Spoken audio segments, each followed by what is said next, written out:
Hello and welcome to class. My name is Kathleen Lisson. I'm a certified lymphedema therapist and board certified massage therapist. We're here at my studio in San Diego, and I wanted to put this information together on the type of myofascial work that I do in the first weeks for clients after their liposuction surgery, because I find that after the massage, they feel so much better. They feel like they're not tight anymore. They feel like they have greater range of motion. They can move around more. They feel, and this might be a combination of the MLD and myofascial work, but they feel like less sensitive in their bodies.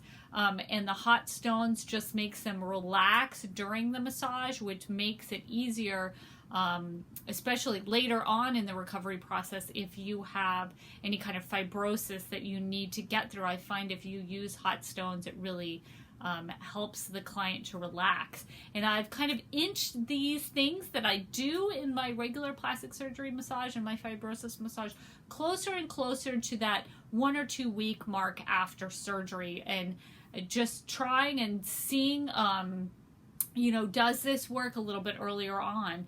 And as soon as I started doing those myofascial strokes up the side and up the flanks and lengthening out this torso area very, very gently in a way that is slow and gentle, and that the client doesn't feel any pain from it, but only feels this incredible, openness after the massage.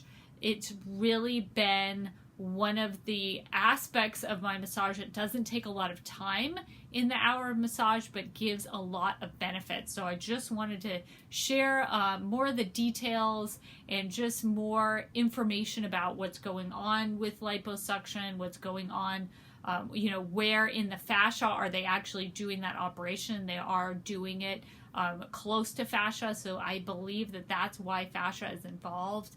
If it's involved around the surgery, it can be involved in the recovery, and that's why I'm using the targeting. I'm not targeting their muscles with this massage, I'm targeting that fascia. So I hope you really enjoy the class, and if you have any questions, you'll notice at most each of the little segments have a comment section underneath, so just leave a comment and I'll try my best to answer it. All right, have a good time in class. Thanks.